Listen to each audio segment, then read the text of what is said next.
शेतकरी मोर्चा आज तुमचा भंडाऱ्यात आहे, काय मागणी आहे, काय राज्यातलं सरकार हे शेतकरी विरोधी आहे, भाजपच हे शेतकरी विरोधी आहे हा आमचा दावा आहे, तो खरा उतरतो आहे। राज्यामध्ये मोठ्या प्रमाणात शेतकऱ्यांच्या आत्महत्या होत असताना पहिलेच एकीकडे ओला दुष्काळ एकीकडे कोरडा दुष्काळ ही परिस्थिती असताना अजूनही राज्यामध्ये दुष्काळ जाहीर न करणं, जो शेतीचा माल निघालेला आहे त्याला अजूनही केंद्र राज्य सरकारने सुरू केलेले नाही। दिवाळी सुरू झालेली आहे, शेतकऱ्याची दिवाळी अंधारात करून राज्यातलं आणि केंद्रातलं सरकार आनंद व्यक्त करते आहे, त्याचा निषेध आम्ही करतो आहे। अशा अनेक मागण्या घेऊन आज आमचं एक मोठं शेतकरी मोर्चा भंडाऱ्यामध्ये आज आहे आणि राज्यामध्ये विविध जिल्ह्यात विविध तालुक्यामध्ये आमचे आंदोलन चालूच आहे। पण हे गेंड्याच्या कातडीपेक्षा जाड झालेलं आणि बधीर झालेलं हे जे सरकार आहे, या सरकारचा आता जनतेने धिक्कार करायला सुरुवात केलेली आहे आणि म्हणून आम्ही सरकारला जागा करण्यासाठी पुन्हा आज माझ्या नेतृत्वाखाली भंडाऱ्यामध्ये मोर्चा करतो आहे। आरक्षणाच्या मुद्द्यावरून भुजबळ यांची भूमिका आहे, ती सरसकट प्रमाणपत्र जे देते त्याला विरोध करतायत। काल शाब्दिक हे झालं मंत्रिमंडळ बैठकीत, असं कळतं। राज्याचं कॅबिनेट असो की देशातलं कॅबिनेट असो, हे जनतेसाठी सगळ्यांना न्याय देण्यासाठी निर्णय घेणारा असतो। पण महाराष्ट्रातलं सरकार या मंत्र्यामध्येच एकमत नाही, एक भाषा बोलतो, दुसरा दुसरी भाषा बोलतो आहे। हा जो या पद्धतीचं जे चित्र आज महाराष्ट्रामध्ये आहे, शाहू फुले आंबेडकर विचाराला मातीमोल करण्याचा पाप जे राज्यातलं सरकार करते आहे त्याचं हे दर्शन आहे। कशासाठी दिखावा करायचा? चुकीचं होत असेल तर ह्या मंत्र्यांनी त्या कॅबिनेटमध्ये राहायचं कशाला? राजीनामे देऊन मोकळे व्हा ना। पण दाखवायचं चित्र वेगळं, दिखावा पण करणं, हे जे काही चित्र आज महाराष्ट्रामध्ये पाहतो आहे। आणि एक गोष्ट आहे की सरकार सातत्यानं सांगते की आम्ही ओबीसीच्या आरक्षणाला धक्का लावू देणार नाही। मग आता हे नेमकं सरकार काय करते आहे? परवा पण सर्वपक्षीय जी मीटिंग झाली त्याच्यामध्ये आम्ही काँग्रेसच्या वतीनं सांगितलं की सरकारने मराठा आरक्षणाची भूमिका असेल, धनगर आरक्षणाची भूमिका असेल, जे आश्वासन देऊन तुम्ही सत्तेत आलात ते एकदा स्पष्ट केलं पाहिजे। तुमच्या मनात काय ते राज्याच्या जनतेला कळू द्या। हे राज्य जे जळते आहे, हे राज्य जळल्याने किती मोठं नुकसान होते आहे याचं या सरकारला काळजी नसेल, पण महाराष्ट्र जळतो आहे त्या महाराष्ट्राच्या जनतेच्या मनात या सरकारच्या विरोधात किती तीव्रता आहे, ते राग आहे, हे आपल्याला पाहायला मिळतच आहे।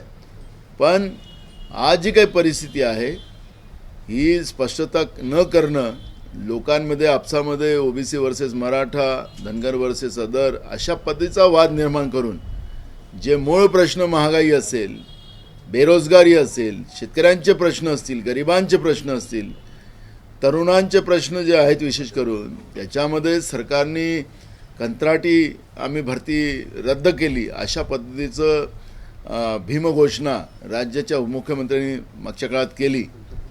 पण त्या नवीन भरती काय करणार, कशी करणार? आज राज्यामध्ये 50 लाख विद्यार्थी जे सातत्यानं अभ्यासाची तयारी करतात आहेत, पोलीस भरती असेल याच्यामध्ये ते तयारी करतात, दिवसरात्र मेहनत करतात आहे, त्यांची ओव्हरएज झाल्यानंतर तुम्ही नोकऱ्या देणार आहेत का? राज्यामध्ये प्रत्येक विभागामध्ये म्हणजे आरोग्य आणि शिक्षणसारख्या विभागात आपण पाहिलं जवळपास 2.5 लाख पदं खाली आहेत। आरोग्य आणि शिक्षण हे महत्त्वाचं एक जबाबदारी सरकारची जाते। आरोग्य आणि शिक्षण हे जनतेला दिलंच पाहिजे, पण राज्यातलं सरकार या दोन्ही विभागातल्या जागा भरत नाही। अशा अनेक विभागात आपण पाहिलं तर ही परिस्थिती आज आहे आणि म्हणून हे सरकार नालायक आणि बधीर झालेलं सरकार आहे। यांना आता लोकच रस्त्यावर येऊन यांना जागा दाखवतील अशी परिस्थिती आज महाराष्ट्रात निर्माण झालेली आहे। सुषमा अंधारे यांनी एक ट्विट केलेलं आहे, त्याच्यात एक व्हिडिओ ट्विट केलाय। येरवाडा येथील कैद्यांना पोलिसांच्या गाडीतून घेऊन जाताना पॉकेट वाटप असतानाचा तो व्हिडिओ आहे। त्यांनी देवेंद्र फडणवीस यांच्याबाबत आक्षेप घेतलाय की त्यांचं लक्ष नाही। यात नवीन अंधाऱ्यांनी काय चुकीचं सांगितलंय? आपण एक ड्रग माफिया ललित पाटील सारखा त्याला कसं ससून हॉस्पिटलमध्ये 5 स्टार व्यवस्था दिल्या गेल्यात, कशा त्याच्या मैत्रिणीला भेटवायला दिलात, त्याला कसं विदेश पर्यटन करायला लावलं एका आरोपीला, हे आपण पाहतोच आहे. तर राज्यामध्ये माफियांचं राज्य आहे, गुन्हेगारांचं राज्य आहे, अशा पद्धतीचं चित्र आहे. नुसतं येरवड्यातलंच नाही तर प्रत्येक जेलमध्ये जे कोणी यांचे बगलबच्चे त्या ठिकाणी बसले असतील त्यांच्यासाठी 5 स्टार सुविधा आहेत. हे फक्त येरवड्यापुरतंच नाही. आणि म्हणून याचं सिटिंग जस्टिसच्या हायकोर्टाच्या न्यायाधीशाच्या माध्यमातून ही सगळी चौकशी होण्याची गरज आहे. आणि माननीय हायकोर्टाने आणि आम्ही मागच्या वेळेसही तुम्हाला सांगितलं होतं की जी काही परिस्थिती आज महाराष्ट्रामध्ये, जसे ललित पाटलाला ज्या पद्धतीनं व्यवस्था पुरवल्या गेल्या होत्या, असे किती लोक आहेत की त्यांना माननीय न्यायालयाने सजा दिली आणि त्यांना दवाखान्यामध्ये 5 स्टार व्यवस्था दिल्यात. असे किती लोक आहेत याची पण माहिती सरकारने द्यावी. पण सरकार त्याच्यावर बोलत नाही. म्हणजेच हे गुन्हेगाराला पाठिंबा देणारं, माफियांना पाठिंबा देणारं राज्यातलं भाजप प्रणित एडियाचं सरकार आहे, हे स्पष्ट होतं आहे. आपल्या बिहारमध्ये नितीश कुमारांनी जो पुढाकार घेतला 63-65% वाढव आणि केंद्र सरकारला तसा प्रस्तावही दिला, महाराष्ट्रात याच्यासाठी पुढाकार घेणार आरक्षणाचा. मूळ प्रश्न आपल्याला लक्षात असेल की BJPचं जातीनिहाय जनगणनेला विरोध आहे. देशाच्या प्रधानमंत्र्यांनी गरीब जात आहे हे सांगून एक देशाच्या आरक्षणाच्या पद्धतीमध्ये बदल करण्याचा एक त्यांनी सूचकता दिलेली आहे. गरीब आणि श्रीमंत देशामध्ये मोठ्या प्रमाणात गरिबी निर्माण भाजपने केलेलीच आहे आणि मुठभर लोकांना श्रीमंत केलेलं आहे, हे स्पष्ट झालेलं आहे. आरक्षण व्यवस्था भाजपला संपवायची आहे आणि म्हणून आमचे नेते राहुल गांधीजी सातत्यानं सांगतात आहे, तुम्ही ओबीसीचे प्रधानमंत्री आहेत असं तुम्ही सांगतात आहे. परवा पण कालच त्यांनी भाषणामध्ये त्या ठिकाणी मध्य प्रदेशमध्ये सांगितलं की बहनों भाइयों, मैं ओबीसी का था, आपने मुझे 2 टर्म बहुमत में आपका प्यार मिल रहा है. पण ओबीसीलाच संपवून टाकलं ना. ओबीसीचे असतेत तुम्ही तर हे जातीनिहाय जनगणनेचं पहिले पुढाकार आपण घेतला असतात, पण तुम्ही ते करणार नाही. कारण की भाजपचा जो खरा अजेंडा आहे तो गरीब आणि श्रीमंताची जी व्यवस्था आहे आणि जो काल सर्व पुन्हा आला त्याच्यामध्ये देशामध्ये गरिबांची प्रमाण वाढलेलं आहे. सरकार लपवते आकडे सगळे हे आपल्याला पाहायला मिळते आहे. आणि म्हणून हा जो नितीश कुमार साहेबांनी ज्या पद्धतीनं बिहारमध्ये जी जनगणना करून त्या लेवलवर, पण त्या राज्याच्या जनगणनेला, कारण की आपण पाहिलं की हे राष्ट्रीय जनगणना व्हायला पाहिजे, पण राष्ट्रीय जनगणना केली जात नाही. म्हणून नितीश कुमारजींनी ते आपल्या राज्यात केलं आणि त्या पद्धतीचा प्रस्ताव केंद्राला पाठवला, पण त्याला ते मान्यता देणार नाही. ही तुम्हाला वस्तुस्थिती तुम्हाला मी सांगतो. राष्ट्रवादी पक्ष कुणाचा यावर आज सुनावणी आहे केंद्रीय निवडणूक आयोगासमोर. त्याला काय बोलावं. आता जो खेळखंडोबा झालेला आहे आणि जे भाजपचे 2 महत्त्वाचे कार्यकर्ते आहेत ईडी आणि CBI, हा सगळ्यात त्यांचा चमत्कार आहे. किती दिवस खेळखंडोबा करायचा, आता कांडावून सुरू झाला. फरवरीला लोकसभेच्या आचारसंहिता लागतील आणि तसे भाजपच्या नरेंद्र मोदीच्या सरकारचं काउंटडाऊन सुरू झालेलं आहे. हे तिथपर्यंत खेळ चालत राहणार आहे. आणि हा खेळ कुठल्या, कारण हे लोकशाहीला मारक लोक आहेत, लोकशाहीचा खून करणारी भाजप मानसिकता आहे. त्यामुळे हा सगळा खेळखंडोबा आपण पाहिलं की मुख्य निवडणूक आयोगाच्या नियुक्तीमध्येही ज्या पद्धतीचा निर्णय एकतर्फी करून आपल्या पद्धतीनं मुख्य निवडणूक आयोगाला नेमणं, ही जी काही आता आपण व्यवस्था नरेंद्र मोदीच्या सरकारची पाहिलेली आहे, तर त्याच्यात निर्णय काय येणार आहेत त्याच्यावर आत्ता चर्चा करण्याची गरज नाही. निर्णय ठरलेच असतील. संजय, भंडारामध्ये आपण पुढच्या काळात मात्र धान खरेदी केंद्र अद्याप गोंदिया भंडारा जिल्ह्यामध्ये सुरू झालेले नाही. दरवर्षीचा तो रडगाणा आहे आणि त्याच्यामुळे शेतकऱ्यांचं मोठं नुकसान होतं. तेच मी सांगितलं की आत्ता परवाच म्हणजे आत्ता गेल्या 5-7 दिवसाच्या पहिले 3 मंत्री त्याच्यामध्ये, विशेष करून छगन भुजबळजी असतील, विजय गावित असतील आणि एक बाबा आथराम होते, तसे मंत्री होते. तर आम्ही पण होतो त्या मीटिंगला आणि तिथं निर्णय झालेत की आम्ही चालू करतोय. आणि तिकडे मोठे मोठे पेपरमध्ये राष्ट्रीय काही नेते आहेत आमच्या जिल्ह्यात, त्यांनी पण त्या ठिकाणी सांगितलं की माझ्यामुळे चालू होत आहे. मग आता चालू का नाही झालं? म्हणजे मुठभर व्यापाऱ्यांसाठी ही सगळी व्यवस्था निर्माण केलेली आहे. आम्ही आमच्या सरकारमध्ये 700 रुपये बोनस दिला, आता हे तर बोनस पण देत नाही. सांगायचं तात्पर्य असं की धान उत्पादक शेतकऱ्यांना समूळ नष्ट करण्याची भूमिका राज्य सरकारने घेतलेली आहे, केंद्र सरकारने घेतलेली आहे. नरेंद्र मोदीजी छत्तीसगडमध्ये जाऊन सांगतात की आम्ही 3100 रुपये समर्थन मूल्य जाहीर करू. अरे ते देशाचे प्रधानमंत्री आहे, तर तुम्ही देशाच्या शेतकऱ्यांना 3100 रुपये द्या ना. आता तर 2140 रुपये आहे. म्हणून ज्या पद्धतीनं ज्या शेतकऱ्यांचा खेळखंडोबा करण्याचा मानस भाजपने केलेला आहे, यांचा भाजपचा आता खेळखंडोबा करायचा शेतकऱ्यांनी निर्णय घेतलेला आहे. 5 राज्यों में चुनाव हो रहे, प्रधानमंत्री बार बार कांग्रेस के ऊपर ही अटैक करते हैं, क्या मराठी करून टाकू एक दोन. हां, उद्धव ठाकरेंनी बैठक बोलावली आज आगामी निवडणुकीसंदर्भात. हा एक प्रश्न. आणि 2 दिवसापूर्वी उद्धव ठाकरे शरद पवार यांची भेट झाली लोकसभेच्या जागा वाटपासंदर्भात. काँग्रेस त्याच्यात आम्ही तिघही होतो. परवा आम्ही यशवंत प्रतिष्ठानला तिघही होतो, दुसऱ्या दिवशी ते बसलेत. आता आम्ही 5 राज्याच्या निवडणुका असल्यामुळे आम्ही सगळे त्या कामात लागलेलो आहोत. त्याच्यामुळे दोघं सहजतेने भेटले असतील, कारण की त्या दिवशी यशवंत प्रतिष्ठानला मी, शरद पवार साहेब, उद्धव ठाकरे साहेब आम्ही तिघही होतो. त्याच्यावरही थोडी बोडी चर्चा झालेल्या आहे. मंत्र्यांनी समाजात तेढ निर्माण होईल अशी वक्तव्य करू नये असं मुख्यमंत्री आणि DCM फडणवीस यांनी सुनावलं आपल्या मंत्र्यांना कालच्या काळात, असं कळतं. आपण पाहिलं असेल, मुख्यमंत्री आणि 2 DCM मराठा आरक्षणाच्या प्रेस कॉन्फरन्स घ्यायला आलेत. ते काय बोललेत ते सूचक आहे. आपल्याला बोलायचं करायचं काहीच नाही. हे तसं मंत्र्यांचं आहे. अहो, तुम्ही तेढ निर्माण करणारे मंत्री तुमच्या मंत्रिमंडळात असतील तर काढत का नाही? तुम्ही काय हेडमास्टर झालात? राज्याच्या शाहू फुले आंबेडकर विचाराला संपुष्टात आणायचं, वाद निर्माण करायचा 2 समाजामध्ये आणि त्याच्यावर आपलं राजकारण करायचं, राजकारणाच्या पोळ्या शेकायच्या, हे समजा मंत्रिमंडळात चालत असेल तर मुख्यमंत्र्याला अधिकार आहेत ना मंत्रिमंडळातून काढायचा. पण या पद्धतीनं बोलायचंच फक्त, करायचं काहीच नाही. हे मुख्यमंत्र्यांनी आणि दोन्ही उपमुख्यमंत्र्यांनी तुमच्या प्रेसच्या समोर सांगितलेलं आहे. त्यामुळे या लोकांचं हे सगळं ते दाखवू नका आणि लोकांना छापूही नका. म्हणजे आम्ही परवा सांगत होतो की आता तर पहिले विकते आणि मग लिहिते अशी परिस्थिती झाली. आणि त्याच्यामुळे ही जी काही परिस्थिती आज राज्यात आहे भयावह आहे आणि चिंतेचा विषय महाराष्ट्रासारख्या राज्यासाठी या सरकारमुळे निर्माण झाले. अजितदादा यावेळेस जाणार नाही. दिवाळीचा कार्यक्रम असतो पवार कुटुंबांचा, डेंग्यूमुळे, आजारपणामुळे. मला माहिती नाही त्यांच्या पारिवारिक कार्यक्रमाबद्दल काय बोलतो. वो 5 राज्यों में चुनाव हो रहे, प्रधानमंत्री कांग्रेस पे अटैक करते हैं बार बार, क्या? 10 साल का हिसाब जनता को देना चाहिए. 10 साल में तुमने देश को कितना बेचा उसका हिसाब दो. अदानी से तुम्हारा नाता क्या है उन लोगों को बोलाओ. पार्लियामेंट में तो बोलते नहीं आप. तो मोदी जी कांग्रेस पे, कांग्रेस क्या है, कांग्रेस अब जनता को पता चल गई है. कांग्रेस ने ये देश को आगे बढ़ाया, कांग्रेस के सिवा रास्ता दूसरा कुछ नहीं. ये देश की जनता को पता चल गया है और इसलिए अपनी कुछ बताने का नहीं, सिर्फ घोषणा करना, जुमलेबाजी करना और गांधी परिवार पे अटैक करना, बस उसके आधार पे ही अपनी राजनीति नरेंद्र मोदी जी आपने 10 साल कर ली है.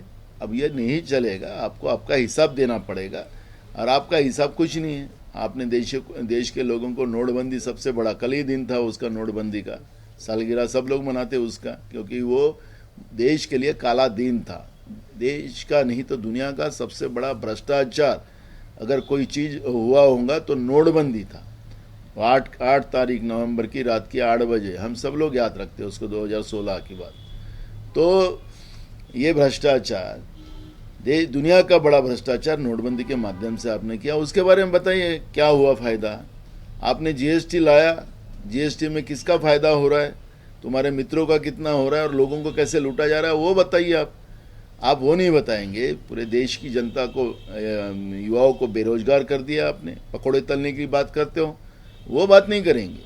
इस तरह की जुमलेबाजी अब नहीं चलेगी. देश की जनता होशियार हो चुकी है और अब इनको 5 राज्य में लोग अच्छा तमाचा देने वाले हैं और कांग्रेस ही 5 राज्यों में जीतेगी. गरीबी प्लस OBC ऐसा एक चुनाव चल रहा है, ऐसा लगता है? देखो, मूल सब्जेक्ट वो नहीं होता ना. तुम OBC के प्रधानमंत्री हो, मैं पिछड़े जाति के हो, तो देश का प्रधानमंत्री ने कभी जात बताने का नहीं होता. देश का प्रधानमंत्री होता, वो देश के हर जाति धर्म के लोगों का मुखिया होता है. लेकिन अपना ये पहले प्रधानमंत्री ऐसे कि वो अपनी जात और धर्म बताकर देश में राजनीति कर रहे हैं। तो फिर वही सवाल राहुल गांधी जी ने पूछा उनको, पार्लियामेंट में पूछा कि आप ओबीसी की जाति न्याय जनगणना के बारे में बात करो, तो वो बात करने को तैयार नहीं हो, तो गरीब ही जाते हैं ऐसा बोल रहे हैं। तो इनकी नीयत में क्या है, ये असलियत क्या है, वो अब लोगों को पता चल गया है। तो इसलिए ये जुमलेबाजी जो बीजेपी की जो बार बार रही है, नरेंद्र मोदी जी की और अमित शाह जी की रही है, वो अब देश की जनता को देश की जनता समझ चुकी है। महादेव याप के बारे में जिस तरह से बवाल किया, तो उसमें बीजेपी के लोग इन्वॉल्व है, पर दिखाने के जो स्टाइल था कि भूपेश बघेल ही महादेव याप के मुखिया है, तो अब सामने से सब आए, कुछ आरएसएस के भी लोग उसमें शामिल है, इस तरह की बात आई है। तो भ्रष्टाचार के मास्टर माइंड अगर कौन है तो बीजेपी है, ये अब स्पष्ट हो चुका है। जितने भी इनकी सरकार आने के बाद देश में इतनी आप आए और याप में जनता को लूटा है, ऐसे कई आप आए। अपने आप ही बुरा याप आया था, अपने आप ही अभी एक डायमंड एक्सचेंज का आया, वो चीन वाला याप, तो उसमें तो लोगों ने आत्महत्या की है। तो इनके ज़माने में क्यों आ रहे इस तरह के आप? कांग्रेस के ज़माने में ऐसे कोई आप नहीं है। तो ये जनता को लूटने का काम जिस तरह से ये डिजिटल व्यवस्था के आधार पर किया जाता है, क्रिकेट के बुकियों को उनके जो जितने डॉन हैं उनको संभालने का काम कौन कर रहा है? तो बीजेपी कर रही है। तो इसलिए अब ये बात सब सामने है। ये तो 6-7 साल का ये आदमी है, कोई ये भूपेश बघेल के ज़माने में पैदा नहीं हुआ है, ये बीजेपी के राज में पैदा हुआ है। और बीजेपी के राज में वो आज करोड़ों रुपया, 200 करोड़ की शादी किया उसने अभी अपनी दुबई में। तो उसमें कौन कौन गए थे उसके फ़ोटो भी उन्हें जाहिर करना चाहिए शादी में, तो सब सामने आएगा। तो वो अब छत्तीसगढ़ में नहीं तो पूरे देश में ये महादेव याप बीजेपी ने ही पैदा किया और उसको जनता को लूटने की व्यवस्था बनाई। 5 राज्यांमध्ये निवडणुका आहे आणि ज्या पद्धतीने निवडणुकीचा प्रचार सुरू आहे, पंतप्रधानांपासून ते संपूर्ण देशभरामध्ये भाजपचे नेते या राज्यांमध्ये तळ ठोकून आहे, पण दुसरीकडे काँग्रेसचे नेते जे आहेत ते काही तिकडे गेलेले दिसत नाही फार तळ ठोकून। पृथ्वीराज चव्हाणांनी मागे जेव्हा 5 राज्यांमध्ये निवडणुका झाल्या होत्या तेव्हा खंत व्यक्त केली होती की ज्या पद्धतीनं भाजप आपले नेते बाहेर पाठवतात निवडणुकीच्या काळात, आमची काँग्रेस पाठवत नाही। सध्याही परिस्थिती तीच आहे। काय वाटतं, तुम्ही सुद्धा कुठे गेलेले दिसत नाही आहे 5 राज्याच्या निवडणुकीच्या? आपल्याला आपल्याला आता हे नाही, जो माझा रिपोर्ट आम्ही कुठल्या राज्यात गेलो, आम्ही सगळीकडे फिरतो आहे। 5 राज्याचं मी तुम्हाला अहवाल सांगतोय। पण या पद्धतीचं करून आणि बीजेपी खरं तर आपल्याला लक्षात असेल की ते प्रचारकच आहेत। एकीकडे देशामध्ये लोक कोरोनाने मरत होते, गंगा नदीमध्ये प्रेतांचा खच निर्माण झालेला होता आणि आपल्या देशाचे प्रधानमंत्री आणि गृहमंत्री वेस्ट बेंगॉलचे प्रचारात होते। ते हे प्रचारकच आहे, हे देश चालवणारी लोक नाही आहेत। यांना निवडणुका कशा जिंकायच्या, कसं खोटं बोलायचं यांचं पूर्ण अभ्यास आहे आणि त्या अभ्यासाच्या आधारावर हे प्रचारक म्हणून काम करतात आहे। पृथ्वीराज चव्हाण साहेबांचं काय असेल तर मला माहिती नाही ते कशा आधारावर बोललेत, पण भाजपचं जे तुम्ही सांगितलं की सगळे प्रधानमंत्र्यापासून सगळे लोक निघाले, तर मग वेस्ट बेंगॉलच्या परिस्थितीमध्ये काय परिस्थिती झाली होती आपण सगळ्यांनी पाहिलं। लोक मरताना, अगर देशाचा प्रधानमंत्री एकीकडे लोक मरत असतील, आता तर खरं तर प्रधानमंत्र्यांनी आणि गृहमंत्र्यांनी मणिपूरमध्ये जाऊन बसायला पाहिजे। या निवडणुका येतील जातील, या लोकशाहीची एक 5 वर्षाची परंपरा आहे, संविधानिक व्यवस्थेचे आधार होतात, पण तुम्ही देशाचे राज्यकर्ते म्हणून अगर गवगा करत असाल तर मणिपूर या देशाचा एक जळतो आहे, तिथं का जात नाही? या प्रश्नाचं उत्तर दिलं पाहिजे ना। आणि म्हणून मी आपल्याला सांगतो की ही जी प्रचारकांची व्यवस्था निर्माण करण्यात आलेली आहे, ती प्रचारक त्यांचं कामच आहे। ते उद्या सत्तेत नाही राहिला तरी त्यांचा प्रचार चालूच राहणार आहे। त्याच्यामुळे हे प्रचारकांची व्यवस्था आहे। काँग्रेसचे नेते आपल्या पद्धतीने प्रचार करत आहेत। आमचे नेते राहुल गांधीजी असतील, प्रियंकाजी असतील, आमचे जेवढे काही मोठे नेते आहेत आपल्या आपल्या पद्धतीने प्रचार करतात। थँक्यू। एक मिनिट, धनगेकर मोर्चा काढणार आहे ललित पाटील प्रकरणावर, काँग्रेसचा मोर्चा असणार आहे की धनगेकरांचा असणार आहे हिवाळी अधिवेशनावर? काँग्रेसचा आमदार तर काँग्रेसच्याच नेतृत्वात होणार आहे, काँग्रेसनीच भूमिका ठेवलेली आहे। Thank you. भाऊ, तो राम मंदिर के मामले में कमलनाथ ने कहा है कि बीजेपी ऐसे डील करी जैसे कि प्राइवेट ऑफिस है राम मंदिर। क्या मानते हैं आप जिस तरह से प्रोग्राम हो रहा है देश भर में राम मंदिर को लेके? बराबर है, कमलनाथ जी ने कोई गलत नहीं किया कि देश की जनता ने अपने श्रद्धा का अयोध्या में भगवान श्री राम का भव्य मंदिर बने, इस आस्था के आधार पर देश की जनता ने उसमें अपने मेहनत का पैसा उसमें लगाया। तो ये तो देश का उत्सव होना चाहिए। बीजेपी अगर ये पाप कर रही है कि वो बीजेपी का ही राम मंदिर है, तो ये तो सबसे बड़ा पाप है। अगर भगवान के नाम से भी अगर राजनीति अगर बीजेपी कर रही है, तो बीजेपी सबसे बड़ा पाप कर रही है, यही हम कहेंगे। और मैं खुद हमने उसमें पैसे दिए हैं, वो हमारी आस्था का विषय है, हमारा दायित्व बनता है। मैं हिंदू धर्म का हूँ तो मेरा दायित्व बनता है भगवान श्री राम का भव्य मंदिर बने, यह हमें भी लगता है। खुद राजू जी ने वहाँ पे शिलान्यास किया था, आप सबको याद है। तो ये जो इशू है, बीजेपी जिस तरह से राजनीति कर रही है, ये हिंदू धर्म के लिए खतरा है। आप जिस तरह से कह रहे हैं कि आपने पैसे दिया है, सबका मंदिर है, तो कि कांग्रेस के नेता भी शामिल होंगे इस कार्यक्रम में जब होगा? तो देखो, जिस तरह से राजनीति आपने शुरुआत की है, आपने बताया कि जिस तरह से बीजेपी वहाँ पे राजनीति कर रही है, कि बीजेपी का ही सब कार्यक्रम है, वो इस तरह से जो माहौल पूरे देश में बनाया जा रहा है, वो स्पष्ट है ना। हम जाएंगे ना, हमारा श्रद्धा का स्थल है, हम अयोध्या जाएंगे।